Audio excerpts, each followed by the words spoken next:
Welcome back, or welcome to the channel. Today we have Caterpillars by Edward Frederick Benson. I saw a month or two ago in an Italian paper that the Villa Cascana, in which I once stayed, had been pulled down, and that a manufactory of some sort was in process of erection on its site. There is therefore no longer any reason for refraining from writing of those things which I myself saw, or imagined I saw, in a certain room and on a certain landing of the villa in question, nor from mentioning the circumstances which followed, which may or may not, according to the opinion of the reader, throw some light on or be somehow connected with this experience. The Villa Cascana was in all ways but one a perfectly delightful house, yet, if it were standing now, nothing in the world, I use the phrase in its literal sense, would induce me to set foot in it again, for I believe it to have been haunted in a very terrible and practical manner. Most ghosts, when all is said and done, do not do much harm. They may perhaps terrify, but the person whom they visit usually gets over their visitation. They may, on the other hand, be entirely friendly and beneficent, but the appearances in the Villa Cascana were not beneficent, and had they made their visit in a very slightly different manner, I do not suppose I should have got over it any more than Arthur Inglis did. The house stood on an ilex-clad hill not far from Sestri di Levante, on the Italian Riviera, looking out over the iridescent blues of that enchanted sea, while behind it rose the pale green chestnut woods that climb up the hillsides till they give place to the pines that, black in contrast with them, crown the slopes. All round it the garden in the luxuriance of mid-spring bloomed and was fragrant, and the scent of magnolia and rose, borne on the salt freshness of the winds from the sea, flowed like a stream through the cool, vaulted rooms. On the ground floor, a broad, pillared loggia ran round three sides of the house, the top of which formed a balcony for certain rooms of the first floor. The main staircase, broad and of gray marble steps, led up from the hall to the landing outside these rooms, which were three in number, namely, two big sitting rooms and a bedroom arranged en suite. The latter was unoccupied. The sitting rooms were in use. From these, the main staircase was continued to the second floor, where were situated certain bedrooms, one of which I occupied, while from the other side of the first floor landing, some half-dozen steps led to another suite of rooms, where, at the time I am speaking of, Arthur Inglis, the artist, had his bedroom and studio. Thus, the landing outside my bedroom at the top of the house commanded both the landing of the first floor and also the steps that led to Inglis's rooms. Jim Stanley and his wife, finally, whose guest I was, occupied rooms in another wing of the house, where also were the servants' quarters. I arrived just in time for lunch on a brilliant noon of mid-May. The garden was shouting with color and fragrance, and not less delightful after my broiling walk up from the marina should have been the coming from the reverberating heat and blaze of the day into the marble coolness of the villa. Only, the reader has my bare word for this and nothing more, the moment I set foot in the house, I felt that something was wrong. This feeling, I may say, was quite vague, though very strong, and I remember that when I saw letters waiting for me on the table in the hall, I felt certain that the explanation was here. I was convinced that there was bad news of some sort for me.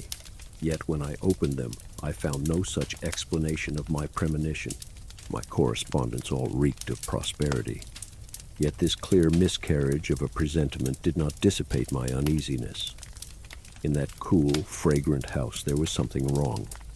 I am at pains to mention this because to the general view it may explain that though I am as a rule so excellent a sleeper that the extinction of my light on getting into bed is apparently contemporaneous with being called on the following morning, I slept very badly on my first night in the Villa Cascana.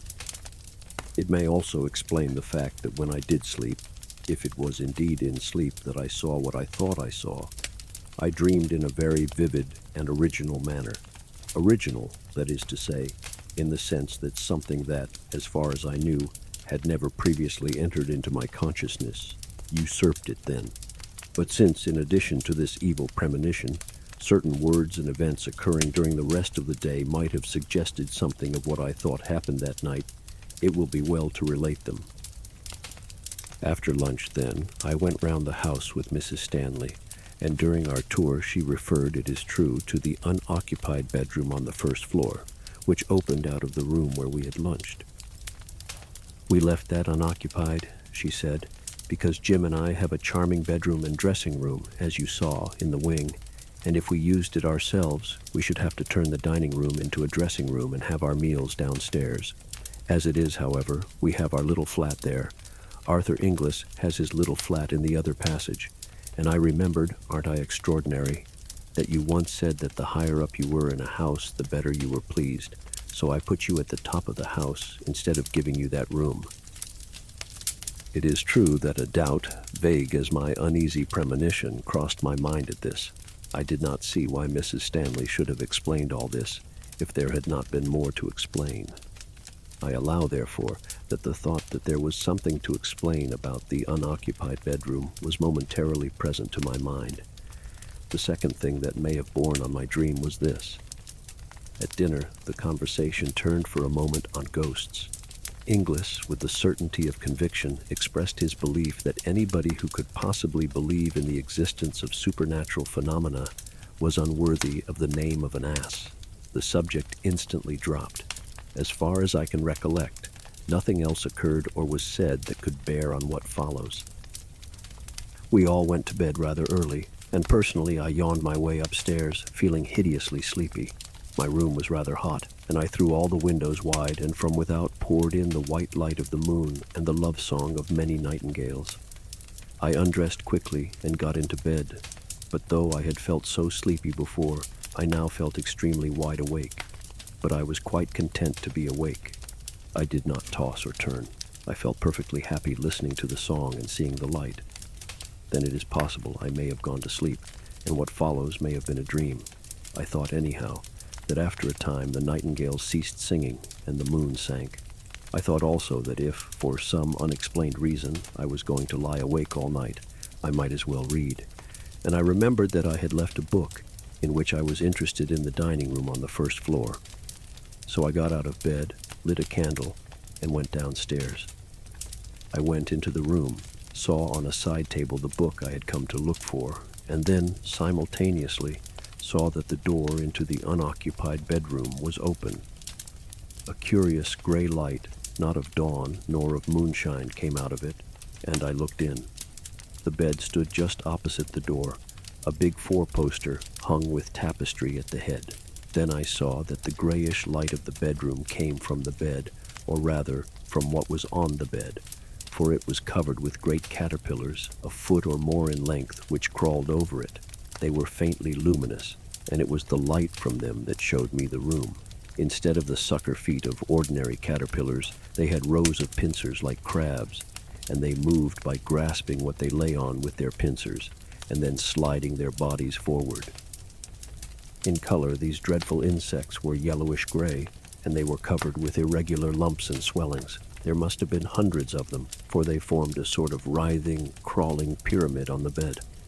Occasionally one fell off onto the floor with a soft, fleshy thud, and though the floor was of hard concrete, it yielded to the pincer feet as if it had been putty, and crawling back, the caterpillar would mount onto the bed again to rejoin its fearful companions. They appeared to have no faces, so to speak, but at one end of them there was a mouth that opened sideways in respiration.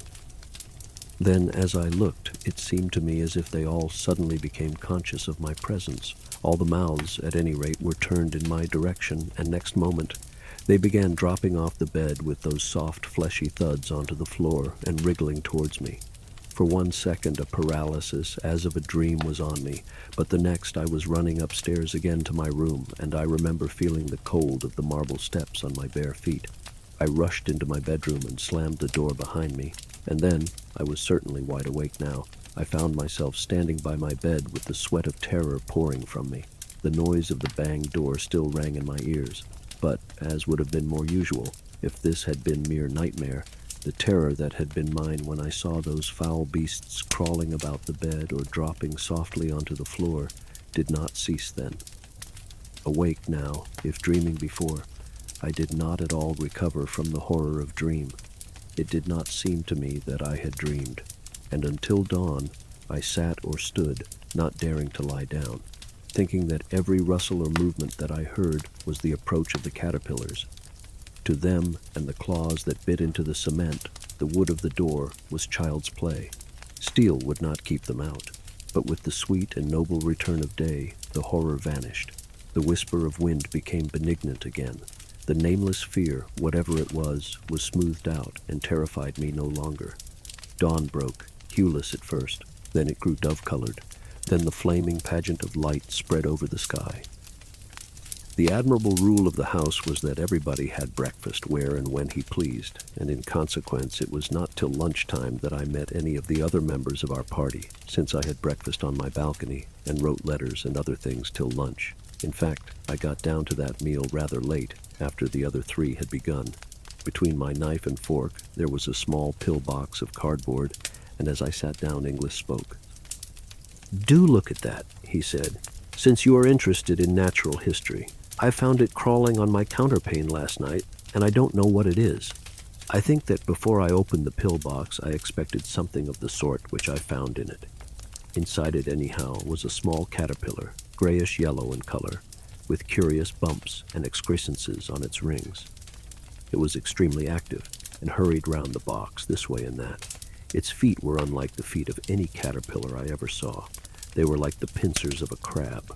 I looked, and shut the lid down again. "No, I don't know it," I said, "but it looks rather unwholesome. What are you going to do with it?" "Oh, I shall keep it," said Inglis. "It has begun to spin. I want to see what sort of a moth it turns into." I opened the box again and saw that these hurrying movements were indeed the beginning of the spinning of the web of its cocoon. Then Inglis spoke again. "It has got funny feet, too," he said. "They are like crab's pincers. What's the Latin for crab? Oh yes, cancer. So in case it is unique, let's christen it Cancer inglisensis." Then something happened in my brain, some momentary piecing together of all that I had seen or dreamed. Something in his words seemed to me to throw light on it all, and my own intense horror at the experience of the night before linked itself onto what he had just said. In effect, I took the box and threw it, caterpillar and all, out of the window. There was a gravel path just outside, and beyond it, a fountain playing into a basin. The box fell onto the middle of this. Inglis laughed. "So the students of the occult don't like solid facts," he said. "My poor caterpillar." The talk went off again at once onto other subjects, and I have only given in detail as they happened these trivialities in order to be sure myself that I have recorded everything that could have borne on occult subjects or on the subject of caterpillars. But at the moment when I threw the pillbox into the fountain, I lost my head. My only excuse is that, as is probably plain, the tenant of it was, in miniature, exactly what I had seen crowded onto the bed in the unoccupied room. And though this translation of those phantoms into flesh and blood, or whatever it is that caterpillars are made of, ought perhaps to have relieved the horror of the night, as a matter of fact it did nothing of the kind. It only made the crawling pyramid that covered the bed in the unoccupied room more hideously real. After lunch, we spent a lazy hour or two strolling about the garden or sitting in the loggia, and it must have been about 4 o'clock when Stanley and I started off to bathe down the path that led by the fountain into which I had thrown the pillbox. The water was shallow and clear, and at the bottom of it I saw its white remains. The water had disintegrated the cardboard, and it had become no more than a few strips and shreds of sodden paper. The center of the fountain was a marble Italian Cupid which squirted the water out of a wineskin held under its arm, and crawling up its leg was the caterpillar. Strange and scarcely credible as it seemed, it must have survived the falling to bits of its prison and made its way to shore. And there it was, out of arm's reach, weaving and waving this way and that as it evolved its cocoon. Then, as I looked at it, it seemed to me again that, like the caterpillar I had seen last night, it saw me, and breaking out of the threads that surrounded it, it crawled down the marble leg of the Cupid and began swimming like a snake across the water of the fountain towards me.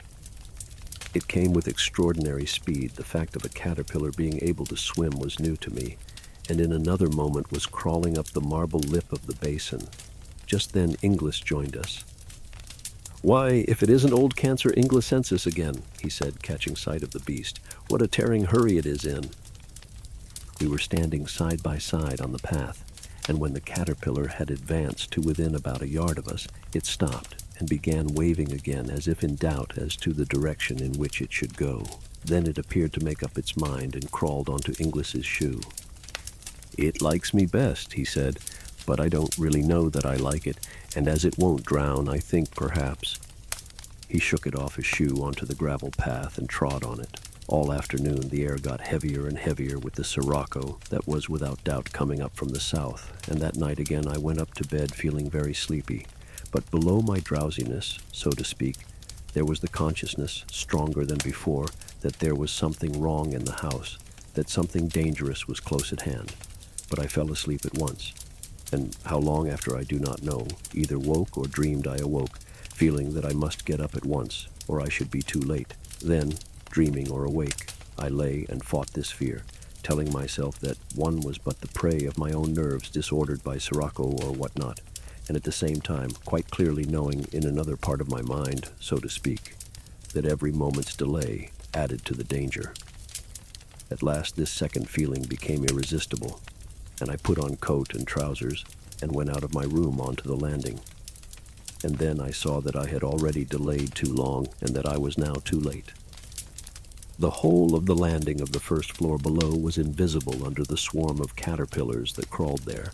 The folding doors into the sitting room from which opened the bedroom where I had seen them last night were shut, but they were squeezing through the cracks of it and dropping one by one through the keyhole, elongating themselves into mere string as they passed, and growing fat and lumpy again on emerging. Some, as if exploring, were nosing about the steps into the passage at the end of which were Inglis's rooms. Others were crawling on the lowest steps of the staircase that led up to where I stood. The landing, however, was completely covered with them. I was cut off, and of the frozen horror that seized me when I saw that I can give no idea in words. Then at last, a general movement began to take place, and they grew thicker on the steps that led to Inglis's room. Gradually, like some hideous tide of flesh, they advanced along the passage, and I saw the foremost, visible by the pale gray luminousness that came from them, reach his door. Again and again I tried to shout and warn him, in terror all the time that they would turn at the sound of my voice and mount my stair instead. But for all my efforts, I felt that no sound came from my throat. They crawled along the hinge crack of his door, passing through, as they had done before, and still I stood there making impotent efforts to shout to him, to bid him escape while there was time. C. 2003 by Horror Masters. At last the passage was completely empty. They had all gone, and at that moment I was conscious for the first time of the cold of the marble landing on which I stood barefooted. The dawn was just beginning to break in the eastern sky. 6 months after I met Mrs. Stanley in a country house in England, we talked on many subjects, and at last she said, "I don't think I have seen you since I got that dreadful news about Arthur Inglis a month ago." "I haven't heard," said I. "No? He has got cancer. They don't even advise an operation, for there is no hope of a cure. He is riddled with it, the doctors say." Now during all these 6 months I do not think a day had passed on which I had not had in my mind the dreams, or whatever you like to call them, which I had seen in the Villa Cascana. "It is awful, is it not?" she continued, "and I feel I can't help feeling that he may have—" "Caught it at the villa?" I asked. She looked at me in blank surprise. "Why did you say that?" she asked. "How did you know?" Then she told me, in the unoccupied bedroom a year before there had been a fatal case of cancer. She had, of course, taken the best advice and had been told that the utmost dictates of prudence would be obeyed, so long as she did not put anybody to sleep in the room, which had also been thoroughly disinfected and newly whitewashed and painted. But clearly that didn't help. And with that, we reached the end of this story. I hope to see you again next time. Bye-bye.